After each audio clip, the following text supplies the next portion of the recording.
O tema da conversa hoje em 9 minutos é mais amplo comportamento, mais especificamente algo que a gente precisa lidar, faz parte do jogo da convivência humana, das interações humanas, que é a questão da agressividade, até que ponto externar agressividade é saudável, até que ponto um comportamento indesejável e evidencia algum tipo de desequilíbrio. Para não ficarmos nessas ruminações, a gente conversa com um especialista, no caso a psicanalista doutora Ângela Bueno, com quem nós vamos falar agora. Vou transferir de cara, doutora Ângela, essa pergunta para a senhora. A agressividade é um comportamento inato, uma predisposição inata, ou é um comportamento adquirido por modelos culturais e falta de educação? Pois é, a agressividade, ela é uma pulsão que ela nasce com todo ser humano, né? Ela é original da estrutura psíquica do ser humano, né? Quando você brinca aí e fala se é falta de educação, a falta de educação pode liberar um pouco mais a agressividade. Mas todo ser humano nasce com essa pulsão agressiva.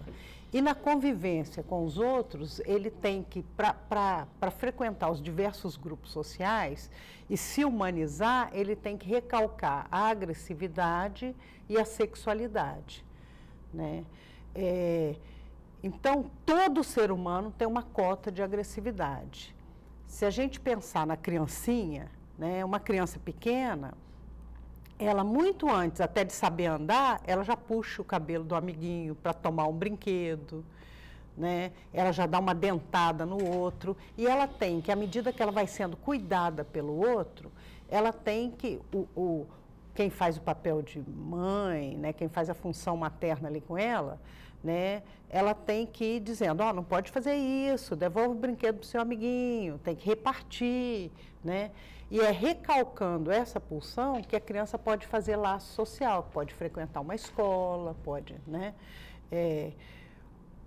Então, quando você fala assim, uma criança que não tem educação, a educação também é um ponto, né? Hoje as pessoas liberam muito a agressividade porque tem tudo é permissivo, tudo é permitido, muita coisa é permitida. Então, a falta de educação também pode contribuir para a pessoa ser mais ou menos agressiva, né? Porque uma pessoa que é muito liberada, ela pode recalcar menos a agressividade.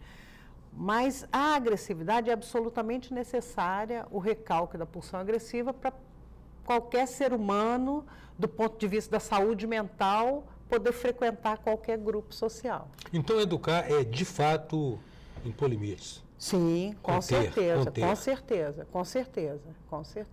Educar é você colocar limite. A criança, ela vai abrir mão da agressividade se ela perceber que ela corre o risco de perder o amor dos seus genitores ou dos substitutos deles. Os cuidados de quem o cuida, né? Sim, de quem cuida dessa criança. Tá, agora, e na relação amorosa? Como é que isso acontece, por exemplo? Existe essa contiguidade, essa proximidade de amor e ódio? Com tipo certeza. Assim, eu vejo mulheres falarem, né? A gente vê. Mulheres e homens. Mas eu estou no departamento masculino, não vou falar de vocês. A mulher fala assim, marido dos meus sonhos. No dia seguinte ela fala assim, como eu casei com isso? Pois é. O que é isso? Todo ser humano, né, quando ele recalca a agressividade, né, o que fica? Fica o amor. Toda relação amorosa tem uma cota de agressividade recalcada. E o ser humano tem a capacidade inconsciente, que a gente chama de ambivalência emocional, que é de amar e de odiar a mesma pessoa ao mesmo tempo. E quanto maior é o amor, maior é a agressividade. Por isso que tem tanto casal que se bica tanto, né, nas relações afetivas. Por quê? Porque se tem amor, tem agressividade, né? E acontece isso que você disse, né? Da mesma forma que o marido diz isso, né, que a mulher diz isso do marido, a mulher também, o marido também diz isso da mulher. Poxa, eu casei com essa mulher e hoje, né, o que acontece aí, né? Então, essa pulsão agressiva, ela é sempre recalcada, mas quanto mais próxima a relação, mais ela desrecalca. Por exemplo, você tem pai de família que ele é super gentil, super delicado com as pessoas e dentro de casa é um casca grossa. Você pode ter uma mãe que é assim também, né? Uma mulher que no mundo do trabalho, né, que socialmente ela se relaciona bem, chega em casa é casca grossa. Você tem adolescentes, né? Na adolescência a gente vê muito isso. Às vezes o adolescente chega em casa, bate porta, né? Fala alto, e liga um amigo, ele atende o telefone rindo, alô? Né? Quer dizer, com as outras pessoas, socialmente é muito mais fácil você recalcar a agressividade do que com as relações que você tem mais afeto envolvido. Quanto mais próxima a relação, mais a agressividade vai comparecer. É mais difícil conter a agressividade? Sim, sim, sim. Você libera mais? Sim, quanto mais próxima a relação. Ou seja, a intimidade acaba, por isso, destruindo algumas coisas, né? Sim, sim, sim. Por isso que você também tem que cuidar das relações amorosas, né? Em 9 minutos, hoje nós estamos conversando com a psicanalista, a doutora Ângela Bueno. Voltamos já.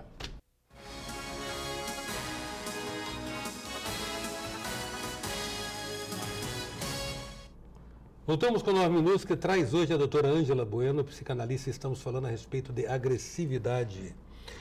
Doutora Ângela, na escola, aquela criança agressiva que necessita de cuidados. Você tem também, num polo oposto, às vezes, a criança passiva, inibida, introspectiva, tímida, que mal se manifesta, que mal se expõe. Ambas, no caso, merecem, então, um tipo de acompanhamento e atenção? Pois é, tanto o excesso de agressividade quanto o excesso de passividade são sinais de que alguma coisa não vai bem com essa criança. Só que muitas vezes a escola ela só vai dar atenção para a criança que é mais agressiva, para a criança que briga mais com os colegas, para a criança que apronta mais na escola. E às vezes a que é muito passiva e que não reage, ela fica esquecida. Por quê? Porque ela não incomoda, né? Mas ambas precisariam de que a escola chamasse os pais e dissesse que aquela criança não vai bem. Porque todos os dois extremos são sinais de que alguma coisa não vai bem com aquele sujeito. A literatura psicológica, eu não sei se é psicanalítica, que eu não conheço, ela nos trouxe um conceito tomado do teatro grego, que é o conceito da empatia, ou empatos, a paixão em mim. Tipo, o cidadão ateniense ia assistir às peças teatrais, aí ele se identificava com um personagem e se via aqui, se projetava naquele personagem. Isso ocorre também, né? Esse processo ocorre também, né? Com certeza, com certeza. Os filmes, as obras de artes, né, elas possibilitam a todo indivíduo, porque como você tem uma cota de agressividade, você precisa descarregar essa cota, senão ela se volta contra você, né? Então, a função de uma obra de arte, de um teatro, de um cinema, é permitir que o indivíduo se identifique com personagens, que podem ser heróis ou vilões, e aí ele descarregue sua agressividade sem sofrer e sem correr nenhum risco, né?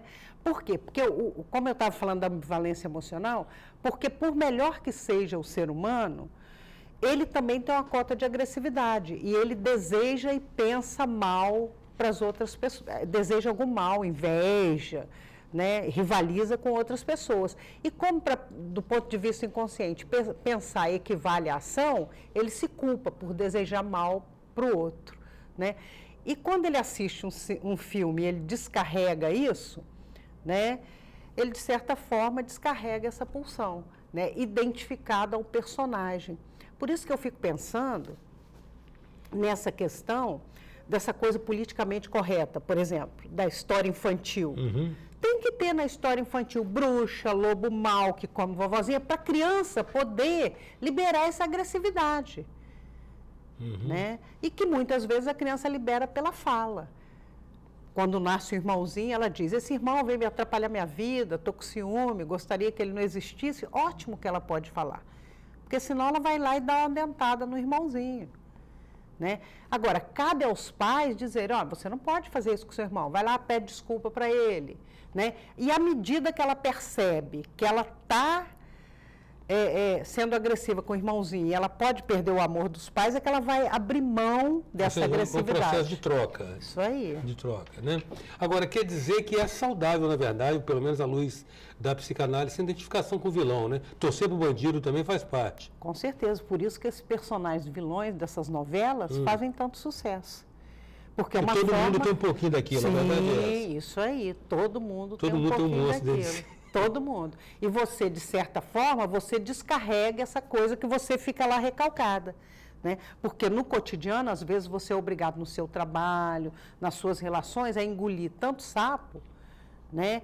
Que você gostaria de responder, ou que você não pode, porque ou não consegue, ou porque por causa das relações hierárquicas, que quando você se identifica com o vilão e ele descarrega aquilo tudo, de certa forma, você dá um destino para essa pulsão. A senhora mencionou as duas pulsões, a pulsão sexual e a pulsão... Agressiva. Agressiva. O estupro, então, é o coroamento dessas duas pulsões, né? O estupro seria uma violência, né? E a morte, né? Você matar um semelhante. Então... Não, sim, mas o estupro que ele tem as duas componentes, né? Ele tem a componente da violência... E da sexualidade. E da sexualidade. Com certeza. Mas toda vez que numa guerra é liberado matar o semelhante, ocorre muito estupro.